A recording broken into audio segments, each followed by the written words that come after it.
Assalamualaikum warahmatullahi wabarakatuh. Salam olahraga.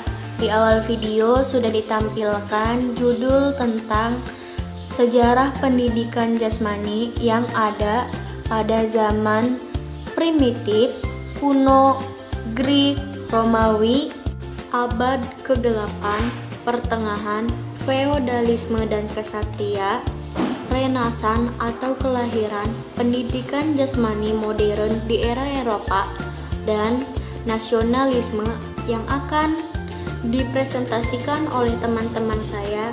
Selamat menyaksikan.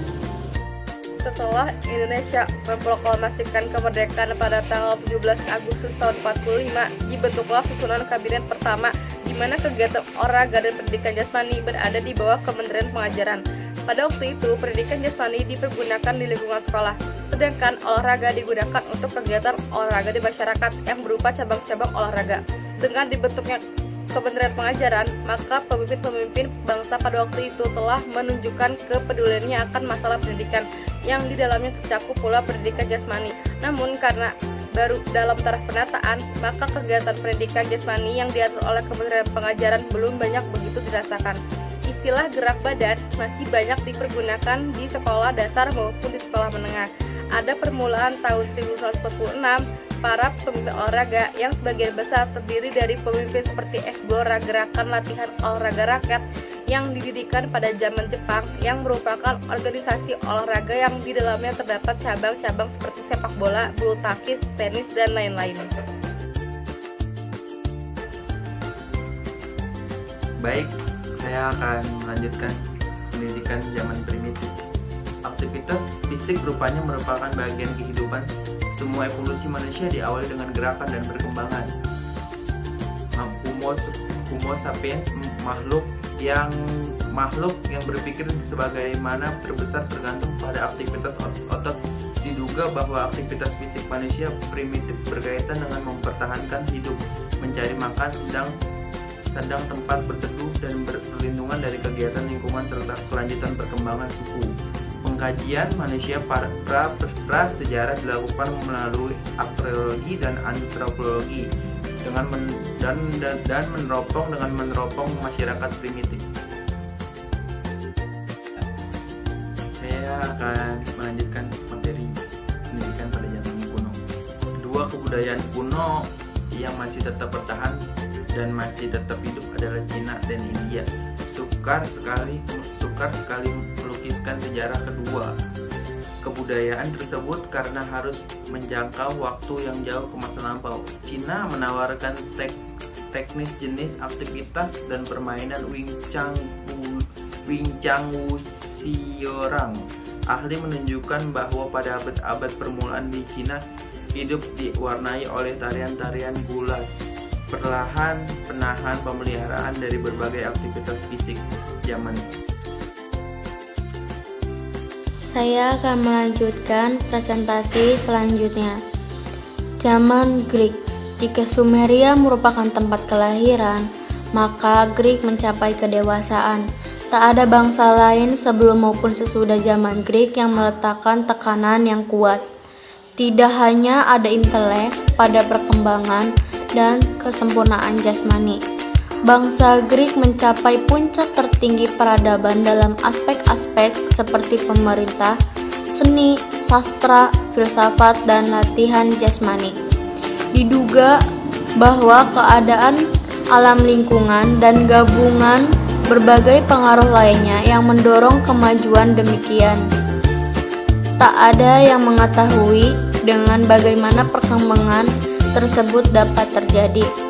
Perlu dicatat, Greek merupakan negara-negara kota yang masing-masing berbeda dan filsafat dan pola kebudayaan.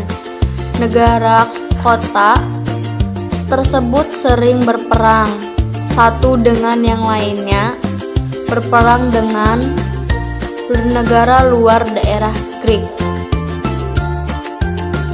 Zaman Romawi.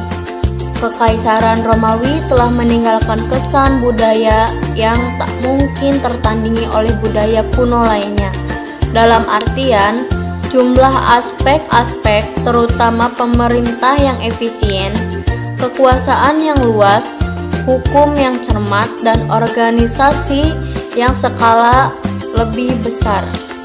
Bangsa Romawi pada mulanya adalah bangsa yang praktis dan stabil yang menyadari keterbatasan dirinya. Ciri-ciri ini mungkin karena mereka gagal menyamai dengan orang Greek dalam sastra, seni, filsafat, menolak kepercayaan Greek dalam hal perkembangan keseluruhan demi kebaikan diri dan individu sepenuhnya. Assalamualaikum warahmatullahi wabarakatuh. Perkenalkan, nama saya Abdul Syukur Alawi. Di sini saya akan menjelaskan materi mengenai zaman abad gelap. Keruntuhan Kekaisaran Romawi tahun 476 Masehi yang sudah berlangsung selama lebih dari 1 abad memulai datangnya abad-abad gelap. Kemudian kebudayaan terhenti selama 1 periode dan pendidikan tak terlanjut. Pemerintah pusat hancur dan ekonomi tak memperoleh kemajuan. Keadaan semakin kacau di seluruh kekaisaran. Kaum Barudak di Eropa Utara menguasai seluruh Romawi, sementara zona lampu kebudayaan gereja semakin meredup dan keharuan budaya Greek serta kebesaran Romawi terhenti. Meskipun demikian, sebenarnya tidaklah hilang sama sekali kaum Batak yang menentukan mulai membangun kembali kebudayaan Eropa selama abad berikutnya dengan unsur-unsur Romawi, Greek, dan dengan pengaruh dari gereja bahkan terpesat sampai melebihi kebudayaan Romawi maupun kebudayaan Greek tersebut. Pada saat kejatuhan Romawi, baik moral maupun fisik penduduknya sangat lemah. Kaum barbar dari utara yang menyambut perlu lebih dari 1000 tahun untuk membangun kembali budayanya yang mereka taklukkan. Asimilasi memerlukan waktu yang lama, sedikit dan kaum barbar adalah fisik dan moral mereka yang kuat dan menyebar ke seluruh kelompok Romawi hingga menutup kelemahan orang-orang Romawi. Materi selanjutnya mengenai abad pertengahan. Ada 2 kekuatan yang berkembang selama abad pertengahan yang mempengaruhi kebudayaan dan berakibat buruk bagi latihan jasmani. Keduanya tumbuh dari Kekristenan. Pada saat keruntuhan Kekaisaran Romawi, gereja melihat kesempatan yang baik untuk memberikan apa yang dibutuhkan oleh rakyat Romawi. Filsafat Kristen pada mulanya sangat mementingkan rohani dan bukan jasmani. Karena itu baik keindahan tubuh Greek maupun keduniaan materialistik dengan segala aspeknya sama sekali tak menarik bagi kaum Kristen. Secara tidak langsung, sebenarnya budaya Greek maupun budaya Romawi mempengaruhi hingga menimbulkan asketikisme. Pada mulanya memang tidak disangsikan bahwa hal ini merupakan protes terhadap dosa sosial dan tidak lagi hanya sekedar pendapat filsafat yang akan tetap telah menjadi cara hidup dalam masyarakat. Asketikisme sangat merusak kemajuan dalam abad gelap dan abad pertengahan karena menentang individu dan prakarsa manusia. Latihan jasmani sama sekali tak terdapat dalam budaya abad ini, sementara sekarang ini tak ada lagi filsafat demikian. Sisa-sisanya masih terdapat sebagai warisannya. Ini dapat terlihat pada sikap yang menentang pendidikan khususnya latihan jasmani. Contohnya yang baik adalah pendapat bahwa bergembira dan berbahagia serta pernyataan percaya diri adalah sah. Permainan adalah godaan karena menimbulkan kepuasan dan kesenangan serta kenyataan diri. Yang kedua yang timbul dalam abad pertengahan adalah kepercayaan bahwa ilmu pengetahuan merupakan hal yang esensial. Sikap ini disebut skolasticisme yang juga timbul dari gereja sebagai tempat belajar dan hidup pendidikan. Universitas abad pertengahan juga tumbuh dari situ dan menganut skolasticisme tumbuh dan berfungsi dalam suatu suasana yang religius. Sementara itu ia mendorong tumbuhnya ilmu pengetahuan.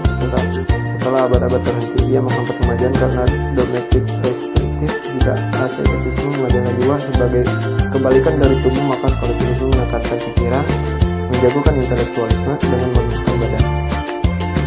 Pendewaan pikiran masih berlanjut dalam berbagai hal.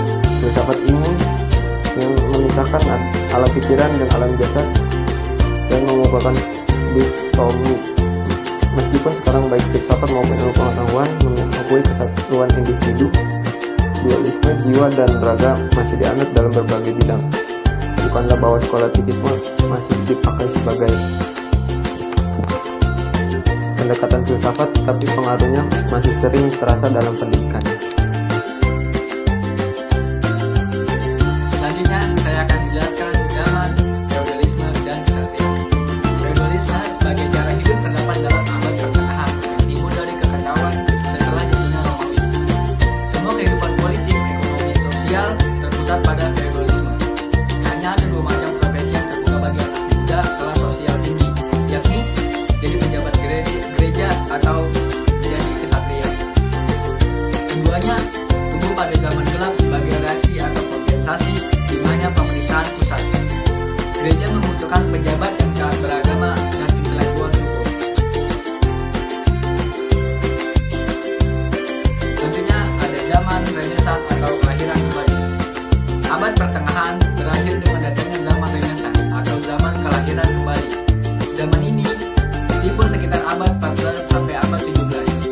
Zaman Renaissance adalah zaman ketika rakyat dalam alam dekadensi Roma dengan pengulasan barbarisme muncul kembali melepaskan diri dari kedalaman lubuk abad gelap dan abad pertengahan dan mencapai tingkat budaya yang mengasimilasikan dan menghantai kembali budaya Greek dan Romawi kuno.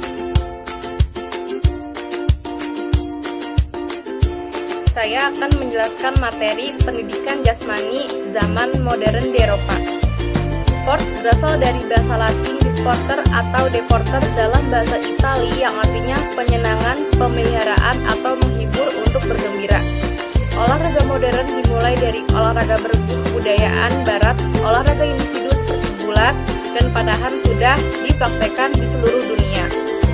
Tetapi tradisi olahraga bergu berasal dari Eropa, khususnya di Inggris.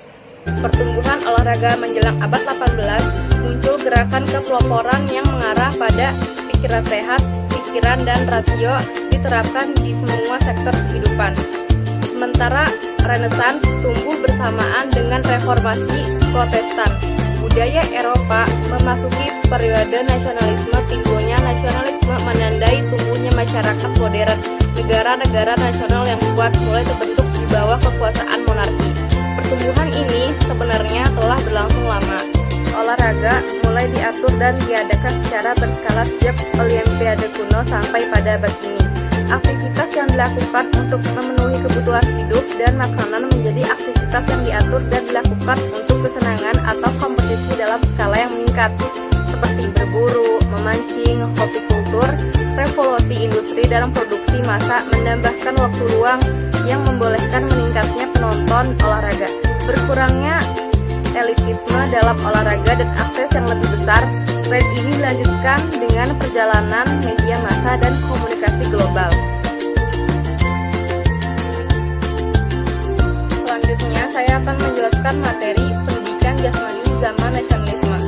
Gerakan nasionalisme membawa asas pendidikan universal. Nasionalisme telah berhasil membuat warga negara taat pada negara. Pendidikan dibuat untuk mencapai tujuan itu. Dalam periode ini, pendidikan jasmani maju pesat seperti pada zaman